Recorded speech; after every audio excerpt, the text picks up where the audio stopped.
சிக்கு book stories. வயல்வெளிகள் பச்சை பசேல்னு பரவி கிடக்கிற ஒரு அழகான ஊர். அதுக்கு பெயர் சோம்பேறிப்பட்டி. பெயர் கேட்கவே கொஞ்சம் சிரிப்பு வருது இல்லையா? ஆனா இந்த ஊர்ல நடக்கிற விஷயங்கள் சும்மா இல்ல.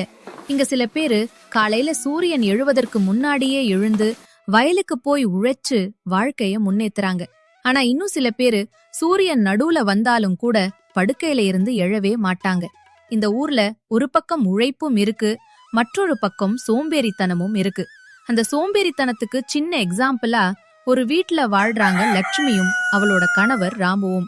லட்சுமி சோம்பேறித்தனத்துக்கு பேர் எடுத்தவள், ராமு உழைப்புக்கே உருவம். இவர்களோட வாழ்க்கை எப்படி போகுது, அதுல என்னெல்லாம் நடக்குது, அதுதான் இந்த கதை. ஐயோ, இன்னும் இந்த வீட்ல இவளுக்கு விடியல்ல போலையே. மணி 6 ஆகுது, இன்னும் தூங்கிட்டே இருக்காளே இவ. நேத்திருந்த பாத்திரம்தான் அப்படி இங்கேயே கிடக்குது. இவ அழுக்கு பாத்திரத்தை எல்லாம் விளக்குறாளா இல்லையா? இப்படி இருந்தா எப்போ சமைச்சு சோறு ஆக்குறது அப்படின்னு நினைச்சு புலம்பிக்கிட்டே இருந்தா ராமு. ஏ லட்சுமி, அடியே லட்சுமி, எழுந்திருடி. இன்னும் தூங்கிக்கிட்டே இருக்கியா நீ? என்னங்க, இன்னும் கொஞ்ச நேரம் மட்டும் தூங்கிக்கிடுங்க. உடம்பு ரொம்ப சோர்வா இருக்குங்க. என்ன, உடம்பு சோர்வா இருக்கா? நீதான் வீட்டு வேலை எதுவுமே பண்ணவே இல்லையே லட்சுமி. நான் செய்யலனா என்னங்க, அதான் நீங்க இருக்கீங்களே.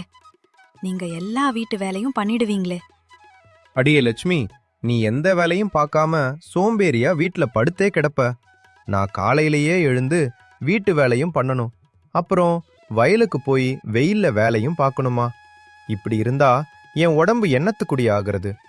இப்படி ராமு புலம்புறத கொஞ்சம் கூட காதலையே வாங்காம லக்ஷ்மி தூங்கிக்கிட்டே இருந்தா. உடனே ராமு மனசுக்குள்ள இந்த மாதிரி நினைச்சுக்கிட்டே வேலைக்கு போனான். இவ சோம்பேறி தனத்துக்கு இப்பவே ஒரு முடிவு கட்டணும், இல்லனா பின்னாடி பெரிய பிரச்சனை ஆகிடும். கொஞ்ச தூரம் இப்படியே நடந்து போன ராமு வழியில தன்னுடைய நண்பனான பாண்டிய பார்த்து அவன் கூட வயலுக்கு நடந்து போனான். ஆனா ராமு காலையில வீட்ல சாப்பிடாததுனாலையும் மனசுல கவலை நிறைஞ்சிருந்ததுனாலையும் அவனால வேகமா நடக்க முடியாம முகமெல்லாம் சோர்ந்து போய் நடந்து வந்துட்டு இருந்தான். இத பார்த்த பாண்டி ராமுவை பார்த்து இப்படி கேட்டான். ஏ ராமு, என்னடா முகமெல்லாம் இப்படி சோர்வா இருக்கு? வீட்ல ஏதாவது பிரச்சனையா? என்ன சொல்றதுடா பாண்டி, வீட்ல எல்லாமே என் தலையில தான் விடியுது. இது எல்லார் வீட்லயும் நடக்கிறது தானடா. இதுல உனக்கு என்ன ஸ்பெஷல் தலைவலி? இல்லடா பாண்டி, என் மனைவியை நினைச்சாதான் எனக்கு ரொம்ப வேதனையா இருக்கு. வீட்ல ஒரு வேலை பண்ண மாட்றாடா, சமைக்க மாட்றா, வீட்டை சுத்தம் பண்ண மாட்றா, பாத்திரத்தை விளக்கி வைக்க மாட்றாடா. மனசு ரொம்ப வேதனையா இருக்கு. அப்ப இந்த வேலைனா அவ பண்ணலன்னா யாரா பண்றா? வேற யாரு? நான் தான். வீட்லயும் எல்லா வேலையும் பண்ணணும், அதுக்கப்புறம் வயலுக்கு வந்து இங்க வெயில்ல நின்னு வேலை பார்க்கணும். எனக்கு ரொம்ப கஷ்டமா இருக்குடா பாண்டி. கவலைப்படாதடா ராமு, அவளுக்கு ஒரு நல்ல பாடத்தை கத்து கொடுத்தா உன் பிரச்சனை எல்லாம் முடிஞ்சிடும். பாடமா? என்னடா சொல்ற நீ? ஆமாண்டா ராமு, நீ ஒரு நாள் அவளை மாதிரியே சோம்பேறியா எந்த வேலையும் பார்க்காம வீட்லயே இருந்துடு. அப்பதான் உன் கஷ்டம் என்னன்னு அவளுக்கும் புரியும். நீ சொல்ற மாதிரியே பண்ணா அந்த ஐடியா வேலை செய்யுமாடா பாண்டி? கண்டிப்பாடா, முயற்சி பண்ணிப்பாரு. அனுபவம் தான் ஒருத்தனுக்கு பெரிய ஆசிரியன். சரிடா பாண்டி, நீ சொன்ன மாதிரியே நான் ட்ரை பண்ணி பார்க்கறேன் அப்படின்னு சொல்லிட்டு பாண்டி வேலைக்கு போயிட்டான். ராமு கிளம்பி வீட்டுக்கு வந்துட்டான். அடுத்த நாள் காலையில மணி 11க்கு மேல ஆச்சு. ராமுவும் லட்சுமியும் போட்டி போட்டுட்டு தூங்கிட்டு இருந்தாங்க. கொஞ்ச நேரம் கழிச்சு தூங்கி எந்திரிச்ச லட்சுமி ராமுவை பார்த்து இப்படி சொன்னாள். என்ன இந்த மனுஷன் விடிஞ்சது கூட தெரியாம இவ்வளவு நேரம் தூங்கிட்டு இருக்காரு? ஒருவேளை உடம்புக்கு எதுவும் முடியலையா? ஏங்க ஏங்க, என்னங்க ஆச்சு உங்களுக்கு? இப்படி விடிஞ்சது கூட தெரியாம தூங்கிட்டு இருக்கீங்க. வேலைக்கு போகலையா? இல்ல லட்சுமி, இன்னைக்கு போகல. என்னங்க, உடம்புக்கு எதுவும் சரியில்லையா?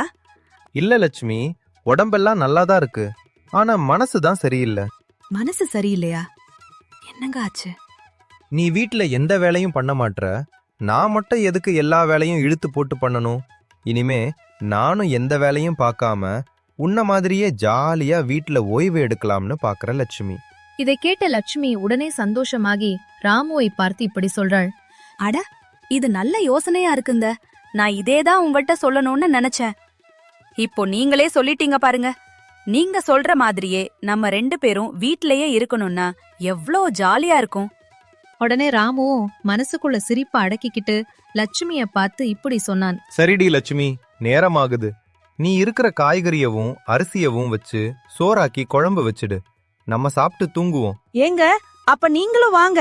நம்ம 2 பேரும் சேர்ந்து ஒன்னா சமைப்போம். அப்பதான் வேலை சீக்கிரமா முடியும், ஜாலியா தூங்கலாம் அப்படின்னு சொல்லிட்டு 2 பேரும் சமைச்சு சாப்பிட்டு நிம்மதியா தூங்க போயிட்டாங்க.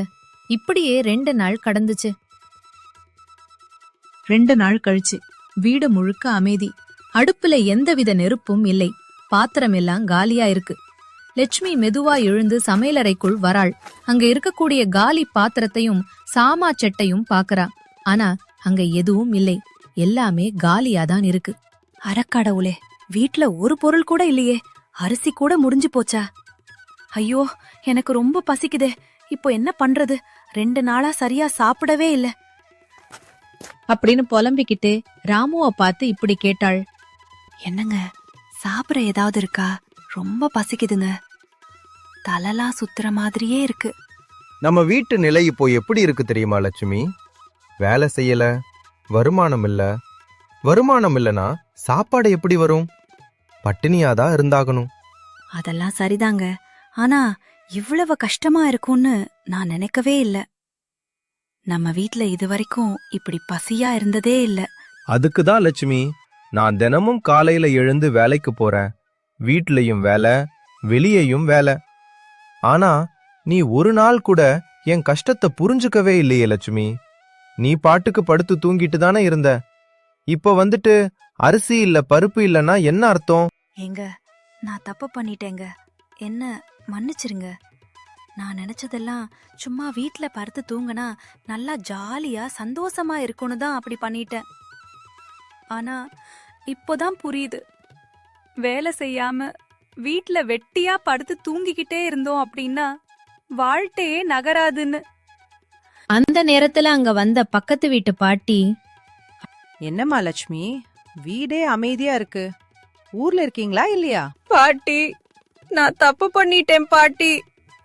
நீங்க எவ்வளவோ அட்வைஸ் பண்ணிருக்கீங்க எனக்கு. எப்ப பார்த்தாலும் இப்படி தூமிக்கிட்டே இருக்காத, வீட்ல ஏதாவது வேலை இருந்தா பாரு, உன் புருஷனுக்கு சமைச்சு போடு அப்படின்னு. ஆனா நான் தான் நீங்க சொன்ன எதையுமே கேட்டதே இல்ல. நான் எந்த வேலையும் செய்யல பாட்டி. சோம்பேறியா இருந்துட்டேன். இப்போ வீட்ல பசி பட்னின்னு வரும்போதுதான் நான் பண்ண எல்லா தப்பும் தெரியுது. உடனே பாட்டி லட்சுமிய பார்த்து இப்படி சொல்றாங்க. லட்சுமிமா, சோம்பேறித்தனம் ஆரம்பத்துல சுகமாதான் இருக்கும்.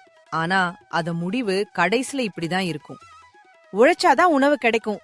உணவு இருந்தாதான் வாழ்க்கை செழிக்கும். இப்போ உனக்கு புரிஞ்சிருக்கும்னு நினைக்கிறேன். எனக்கு நல்லாவே புரிஞ்சு போச்சு பாட்டி. இனிமே நான் இப்படி செய்ய மாட்டேன் பாட்டி. அங்க இருந்த ராமு லட்சுமிய பாக்கறான். அவ உண்மையா மாறிட்டாள்னு அவனுக்கு புரிகிறது. அடுத்த நாள் காலையில ராமு எழுந்திருப்பதற்கு முன்னாடியே லட்சுமி எந்திரிச்சு வீட்டை சுத்தம் செஞ்சு வாசலுக்கு தண்ணி தெளித்து கோலம் போட்டு வச்சிருந்தா. ராமு அப்பதான் தூங்கி எந்திரிச்சு கட்டில் மேல உட்கார்ந்திருந்தா. அந்த நேரம் லட்சுமி ராமு பார்த்து இப்படி சொன்னாள். என்னங்க, நான் என் தவற புரிஞ்சுக்கிட்டேன். என்ன மன்னிச்சிருங்க. என்ன புரிஞ்சுகிட்ட லட்சுமி? வேலை செய்யாம இருந்தா வாழ்க்கை முன்னேறாது அப்படின்னு புரிஞ்சுக்கிட்டேங்க. இனிமே நான் சோம்பேறியா இருக்க மாட்டேன். உடனே ராமு சந்தோஷமாகி, இதுதான் லட்சுமி நான் உன்கிட்ட எதிர்பார்த்தேன் அப்படின்னு சொன்னான். என்னங்க, நீங்க இவ்ளோ நாள் கஷ்டப்பட்டதுக்கு என்ன மன்னிச்சுக்கோங்க. அட போதுண்டி லட்சுமி, எத்தனை முறைதான் நீ மன்னிப்பு கேட்ப என்கிட்ட? இனிமே நாம சேர்ந்து நல்லா வாழலாம், சரியா? அப்படின்னு சொல்லி அன்னையிலிருந்து 2 பேருமே ரொம்ப சந்தோஷமா வாழ்ந்தாங்க. லட்சுமியும் பழைய மாதிரிலாம் இல்லாம ராமு தூங்கி எழுந்திருக்கிறது முன்னாடியே எழுந்திருச்சு வீட்டு வேலையெல்லாம் பார்த்து ராமுவுக்கு சாப்பாட்டையும் கட்டி கொடுத்து வேலைக்கும் அனுப்பி வச்சா லட்சுமி. செல்லங்களா, இந்த வீடியோ உங்களுக்கு பிடிச்சிருந்தா மறக்காம இந்த வீடியோவுக்கு லைக் பண்ணிட்டு கமெண்ட் பண்ணிட்டு மறக்காம நம்மளோட இந்த சேனலை சப்ஸ்கிரைப் பண்ணிருங்க. நன்றி.